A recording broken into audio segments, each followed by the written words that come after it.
enough. Any and everything that I can give to you, I'm going to give to you. So, I mean, That sounds good. and one thing, Mr. Skinner, there's one thing I told him is I gave him a name of a Richard Morales, actually it's Ricardo. That's Ricardo my Morales. stupidity yesterday. That's no problem. That's no problem. I'm trying to remember so many names and so many phone numbers. And We got you. We know who he is. Don't worry about shutting up. You can talk. We're going to do the same thing we did with your wife yesterday. Okay. We'll listen to anything you have to say up front.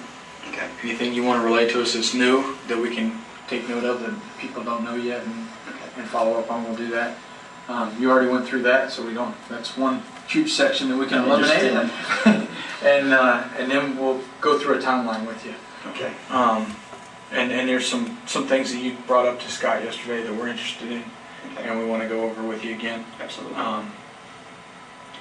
But basically, what do you have that's new?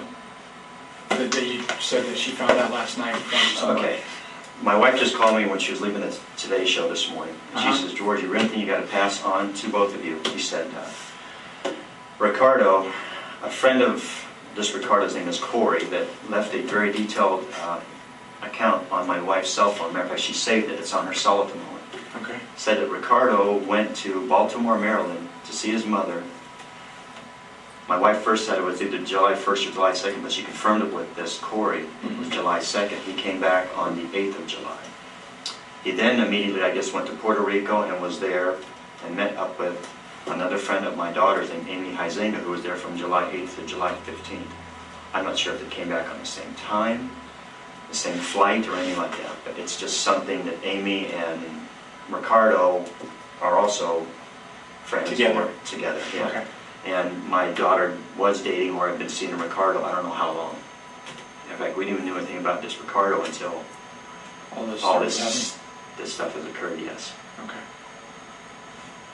That was one thing You she should have told been me. on to Puerto Rico, right? Yes. These are two guys that came to our, matter of fact, this is Ricardo and Steve. I think his last name is Johns. It's hard for me to make out on right there.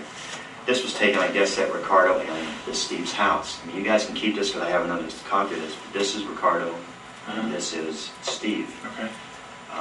Amy, I don't have a photo of her. I think my wife does. Oh, we did. So, She gave that to us yesterday. okay, this is the first time I've seen. Yeah. I don't even know who she was. So terrific. Yeah, we got that one at home also. So. Champions of Beer Palmery.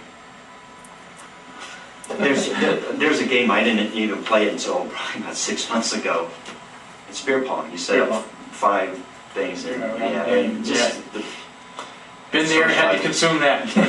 this crazy stuff. I guess that was one thing, and I just happened to go through some photos my wife had setting out, and I said, God, we got extra ones there. I'm going to bring this up because seeing Ricardo again and this other gentleman that's there with him.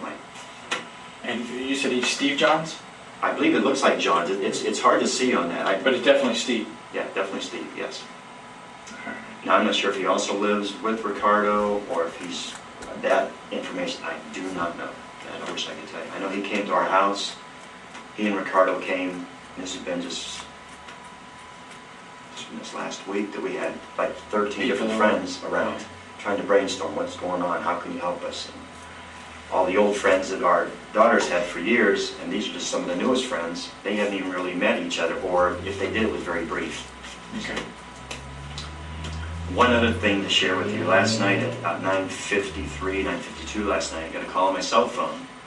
Jesse Grun's father called me, very stressed over, I guess, information that was sent out to the media through, I guess, my daughter's attorney's assistant, this other gentleman, that Mr. Walsh, I think is his last name, stated that the ex-boyfriend has some information concerning not only Casey, but also Kaylee.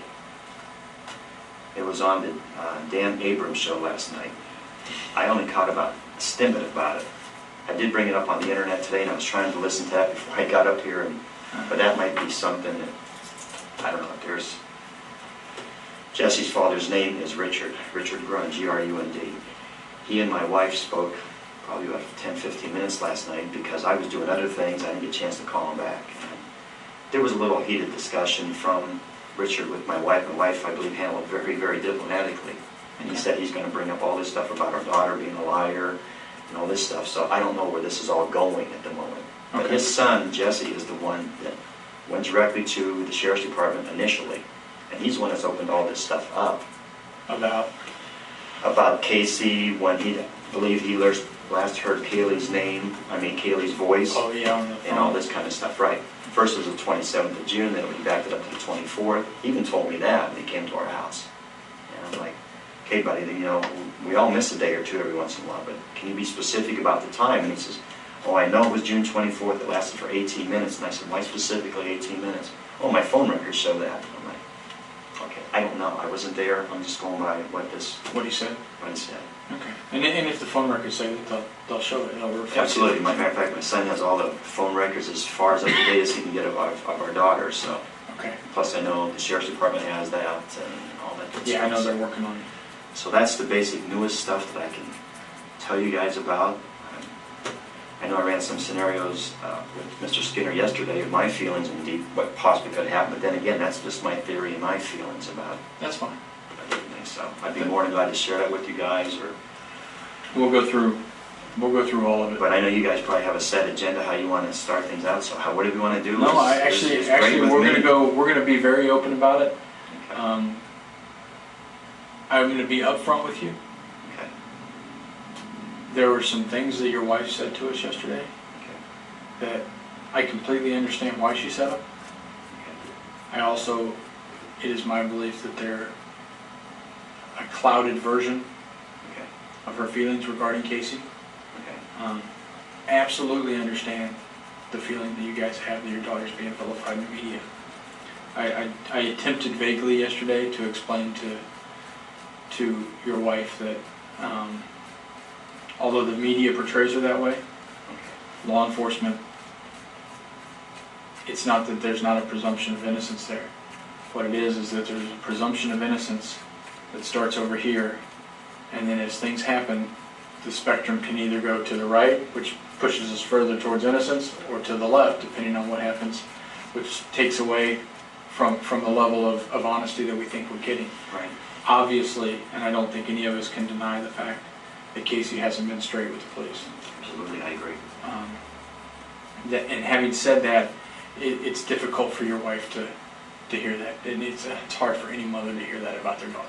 And even a father.